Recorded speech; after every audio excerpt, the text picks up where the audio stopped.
बिस्मिल्लाहिर्रहमानिर्रहीम। अस्सलाम वालेकुम जी, माय नेम इज़ सुफियान इकराम। तो आज हम एचएस कंप्यूटर साइंस पार्ट 2 का चैप्टर नंबर 10 जिसका नाम है इनपुट एंड आउटपुट, उसका टॉपिक इनपुट फंक्शंस, उसमें स्कैनफ को डिस्कस करेंगे। अब स्कैनफ का फंक्शन क्या है जी? ये इस्तेमाल होता है यूज़र से इनपुट लेने के लिए ड्यूरिंग प्रोग्राम एग्जीक्यूशन। प्रोग्राम के एग्जीक्यूशन के दौरान यूज़र से इनपुट लेने के लिए हम स्कैनफ के फंक्शन को इस्तेमाल करते हैं। It is equally good to take numeric input as well as character input। अब यानी हमारा ये जो स्कैनफ का फंक्शन है, ये यूज़र से जो इनपुट लेनी है वो चाहे न्यूमेरिक वैल्यू ले चाहे करैक्टर वैल्यू ले, यानी दोनों टाइप की वैल्यूज़ को इनपुट लेने में हेल्प प्रोवाइड करता है। It takes argument. अब ये काम कैसे करता है कि इसके अंदर दो आर्ग्यूमेंट्स जाते हैं, दो चीज़ें यानी इसको रिक्वायर्ड होती हैं। एक तो फॉर्मेट स्ट्रिंग, ठीक है, और दूसरा list of variables to hold data. तो ये इसका बेसिकली सिंटैक्स है। इसमें ये देखें, स्कैनफ जो है फंक्शन का नाम है, फिर ब्रैकेट में हमारे पास सबसे पहले फॉर्मेट स्ट्रिंग आती है। अब ये फॉर्मेट स्ट्रिंग डिफ़ाइन करती है कि यूज़र ने किस फॉर्मेट में डाटा दिया होगा, ठीक है, और उसके बाद हमारे पास यहाँ पे लिस्ट ऑफ वेरिएबल्स आते हैं कि जो डाटा यूज़र इनपुट करेगा उसको ला कर हम अपने प्रोग्राम के वेरिएबल में किस में स्टोर करेंगे। यहाँ पे ये एम्परसेंड साइन इसको एड्रेस ऑपरेटर कहा जाता है, ये लाजमी मेंशन किया जाता है। मोस्ट ऑफ द स्टूडेंट्स जब प्रोग्राम लिख रहे होते हैं तो स्कैनफ के फंक्शन में इस एड्रेस ऑपरेटर को भूल जाते हैं, जिससे उनके मार्क्स कट सकते हैं। अब बात एग्जांपल से अच्छी समझ आएगी कि प्रोग्राम एक हम लिख रहे हैं, program to convert the distance into kilometre in kilometre to metre. यानी हमारे पास एक प्रोग्राम हम लिखेंगे जिसमें यूज़र हमें डिस्टेंस को किलोमीटर में देगा और फिर हम उसको कैलकुलेट करके कन्वर्ट करके मीटर में उसको रिटर्न करेंगे।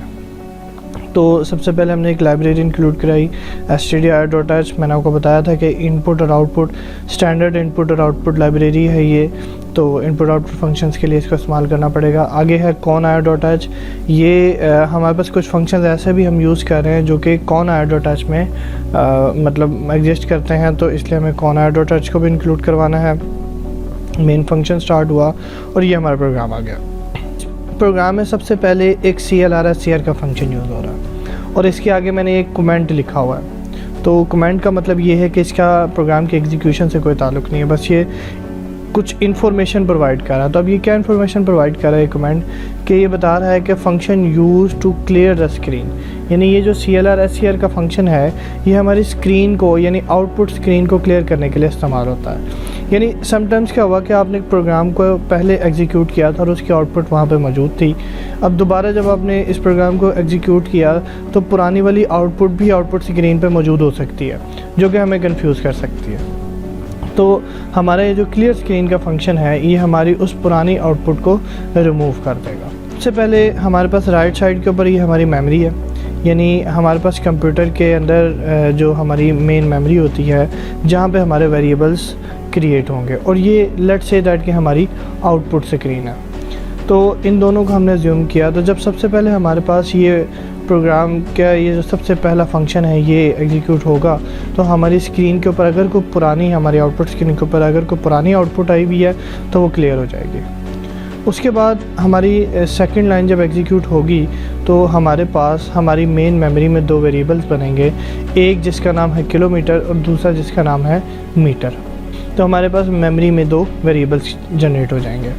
उसके बाद प्रिंट एफ मैंने आपको बताया था कि प्रिंट एफ हमारी आउटपुट स्क्रीन के ऊपर चीज़ों को मैसेज को डिस्प्ले करवाने के लिए इस्तेमाल होती है, और ये भी बताया था कि इन डबल कोटेशंस में जो चीज़ जैसे लिखोगी as it is output screen पे आ जाएगी, सिवाय फॉर्मेट स्पेसिफायर एस्केप सीक्वेंसेस के। अब फ़िलहाल इस जगह पे ना फॉर्मेट स्पेसिफायर इस्तेमाल हो रहा है ना एस्केप सीक्वेंस इस्तेमाल हो रहा है। तो अब ये इसके अंदर जो कुछ लिखा हुआ है एज इट इज़ हमारी आउटपुट स्क्रीन पे डिस्प्ले हो जाएगा।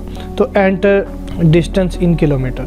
अब बीइंग अ यूज़र जब यूज़र इस मैसेज को देखेगा तो वो यहाँ पर कोई ना कोई वैल्यू एंटर करेगा। लेट्स से उसने एंटर किया 30.2 वैल्यू, ठीक है।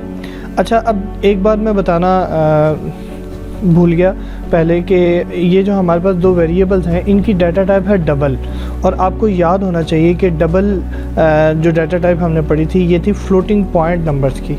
ठीक है, यानी इनमें पॉइंट वाले नंबर्स को हम स्टोर करवा सकते हैं। तो अब जब यूज़र ने अपना जो कोई ना कोई डिस्टेंस देना है तो वो माइट भी पॉसिबल कि पॉइंट वाली वैल्यू हो सकती है। तो लेट्स से कि यूज़र ने उसके आंसर में जो है वो 30.2 ये वैल्यू एंटर की है। अब स्कैनएफ का फंक्शन क्या करेगा? स्कैनएफ का फंक्शन इस वैल्यू को यहाँ से कैप्चर करेगा और हमारी मेमोरी में ले जाकर स्टोर करेगा। और मेमोरी में कौन से वेरिएबल में रखेगा ये? तो ये रखेगा जी हमारा किलोमीटर के वेरिएबल में, ठीक है। और एक और बात यहाँ पे जो हमने फॉर्मेट स्कैनएफ का फंक्शन हमने देखा है, स्कैनएफ के फंक्शन में हमने क्या कहा था कि ये स्कैनएफ के फंक्शन के बाद डबल कोटेशन यानी फॉर्मेट स्ट्रिंग आती है और उसमें फॉर्मेट स्पेसिफायर आता है। तो जब हमने फॉर्मेट स्पेसिफायर्स पढ़े थे तो हमने देखा था कि भाई हमारी जो डबल डाटा टाइप है उसको जो फॉर्मेट स्पेसिफायर उसके साथ एसोसिएटेड है वो है जी %lf। तो वो %lf हमने उसका फॉर्मेट स्पेसिफायर लगाया है और एम्परेंट साइन और फिर उस वेरिएबल का नाम। तो होगा क्या कि हमारे पास ये जो वैल्यू है वो जाकर हमारी मेमोरी में उस वेरिएबल में जिसका एड्रेस हमने यहाँ दिया है वहाँ पे जाकर स्टोर हो जाएगी। उसके बाद फर्दर हमारी कैलकुलेशन परफॉर्म होगी और किलोमीटर को 1000 से मल्टीप्लाई करके हमारे पास जो आंसर आएगा वो मीटर में आ जाएगा, ठीक है। तो हमारे पास जो भी आंसर यहाँ पे कैलकुलेट होगा वो कैलकुलेट होने के बाद इस वेरिएबल में जाएगा और वो वेरिएबल में ये हमारा आंसर डिस्प्ले हो रहा है।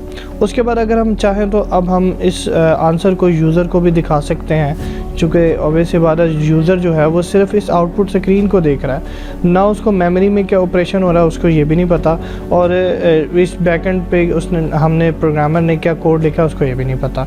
यूज़र को बस अपने आंसर से कर रहा है। तो यूज़र यहाँ पे वेट कर रहा है कि पीछे कैलकुलेशन परफॉर्म हो और मुझे रिज़ल्ट डिस्प्ले हो। तो वो रिज़ल्ट हम प्रिंटएफ की मदद से डिस्प्ले करवाते हैं। अब प्रिंटएफ %lf, अब ये चूँकि फॉर्मेट स्पेसिफायर है तो यहाँ पे किसी न किसी वेरिएबल की वैल्यू यूज़ होगी, मतलब प्रिंट होगी, और फिर आगे kilometre as it is print होगा, equals to as it is print होगा, और फिर %lf की जगह फिर दूसरे वेरिएबल की वैल्यू प्रिंट होगी। अब यहाँ पे कोमा के बाद जो है वो दोनों वेरिएबल्स जो हैं वो दिए गए हैं। तो ऐसा ही होता है हमेशा प्रिंटएफ के फंक्शन में, कोमा के बाद वो वेरिएबल्स दिए जाते हैं जिनकी वैल्यू हमने आउटपुट स्क्रीन पे प्रिंट करवानी होती है। तो जो सबसे पहला फॉर्मेट स्पेसिफायर आया है वो हमारी सबसे पहले वेरिएबल की वैल्यू को लेगा, और जो दूसरा फॉर्मेट स्पेसिफायर आया है वो हमारे दूसरे वेरिएबल की वैल्यू को लेगा। तो आउटपुट स्क्रीन पे इस LF की जगह किलोमीटर की वैल्यू जो कि है 30.2 वो डिस्प्ले होगी, और फिर इक्वल्स टू के बाद इस %lf की जगह मीटर की जो वैल्यू है वो डिस्प्ले होगी। तो हमारे पास जब ये लाइन एग्जीक्यूट होगी तो आउटपुट स्क्रीन पे इस तरीके से आएगा कि 30.20000। अब ये चूँकि हमारे पास जो हमने पढ़ा था कि भी डाटा टाइप्स के अंदर कि हमारे पास जो डबल डाटा टाइप है उसका वेरिएबल है, इसलिए वो पॉइंट के बाद 6 डिजिट्स तक हमारी वैल्यू को डिस्प्ले करवा रहा है। तो जहाँ पे वैल्यू ज़्यादा नहीं थी तो उसने 0 ऐड कर दिया। खैर ये हमारे पास 302 किलोमीटर्स को जो है वो बराबर है 30200.0 किलोमीटर्स, इनफैक्ट मीटर्स में, ठीक है। तो इस तरीके से हमारे पास हमारी स्क्रीन के ऊपर हमारी आउटपुट डिस्प्ले होती है। तो ये प्रोग्राम से हमें पता चला कि हम स्कैनएफ का फंक्शन यूज़र से कुछ ना कुछ इनपुट लेने के लिए इस्तेमाल होता है। अब ये तो अभी हमने जो वैल्यू ली थी वो ली है एक न्यूमेरिक टाइप वैल्यू यूज़र से डिमांड की थी, और हमने देखा था पहले जब हमने पढ़ा है लास्ट स्लाइड के अंदर कि हमारा जो स्कैनएफ का फंक्शन है वो इक्वली गुड है, वो न्यूमेरिक वैल्यूज़ चाहे इनपुट कर सकते हैं हम, चाहे उसे करैक्टर वैल्यूज़ को इनपुट कर सकते हैं। तो अब नेक्स्ट स्लाइड के अंदर हम एक ऐसा प्रोग्राम देख रहे हैं जो करैक्टर को इनपुट करेगा।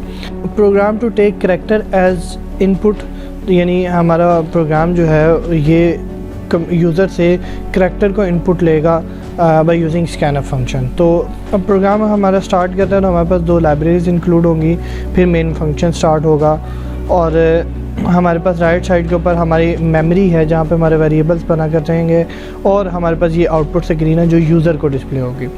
तो अब प्रोग्राम की एग्जीक्यूशन स्टार्ट होगी, तो जब सबसे पहले ये वाला फंक्शन स्टार्ट होगा, एग्जीक्यूट होगा, तो हमारे पास अगर हमारे पास आउटपुट स्क्रीन के ऊपर पहले से कोई डाटा मौजूद है तो वो यहाँ से क्लियर हो जाएगा। उसके बाद नेक्स्ट लाइन जब हमारे पास ये वाली लाइन या स्टेटमेंट एग्जीक्यूट होगी तो हमारे पास मेमोरी के अंदर एक वेरिएबल बनेगा, और वो वेरिएबल की डाटा टाइप होगी करैक्टर, चूँकि यहाँ पे 4 लिखा है तो करैक्टर टाइप वेरिएबल होगी, डाटा टाइप होगी और उस वेरिएबल का नाम होगा ch। ठीक है, उसके बाद हम यूज़र को एक मैसेज डिस्प्ले करवा रहे हैं कि भाई कोई ना कोई करैक्टर एंटर करो। तो देखें कि इस डबल कोटेशन में जो चीज़ जैसे लिखी है एज़ इट इज़ यहाँ पे डिस्प्ले हो रही है। उसके बाद जब यूज़र देखेगा कि भी प्रोग्राम मेरे से कोई ना कोई करैक्टर डिमांड कर रहा है तो यूज़र अपनी मर्ज़ी से कोई ना कोई करैक्टर इनपुट करेगा। तो हमारा स्कैनफ का फंक्शन क्या करेगा, उस करैक्टर को लेगा और हमारे पास हमारे उस वेरिएबल में ले जाकर स्टोर करवाएगा। अब यहाँ पे फिर आपको बताता चलूँ कि स्कैनफ के अंदर 2 चीज़ें रिक्वायर्ड हैं। एक है जी फॉर्मेट स्ट्रिंग, तो और उस फॉर्मेट स्ट्रिंग में हम उस फॉर्मेट स्पेसिफायर को मेंशन करते हैं जिस टाइप की इनपुट हमारा यूज़र करेगा। तो यूज़र चूँकि करैक्टर टाइप की इनपुट कर रहा है और हमने इस वैल्यू को जो यूज़र इनपुट करेगा करैक्टर टाइप के वेरिएबल में लेके जाना है, इसीलिए यहाँ पे %c का इस्तेमाल किया जा रहा है, क्योंकि %c ही है जो कि करैक्टर टाइप के साथ एसोसिएटेड फॉर्मेट स्पेसिफायर है। और फिर ये वैल्यू कौन से वाले करैक्टर टाइप के वेरिएबल में जाएगी, वो हमारे पास हमने उसको एड्रेस ऑफ ch यानी ch का पता दे दिया। तो हमारा स्कैनफ का फंक्शन क्या करेगा, इस वैल्यू को उठाएगा और ch नाम के वेरिएबल में ले जाके स्टोर कर देगा।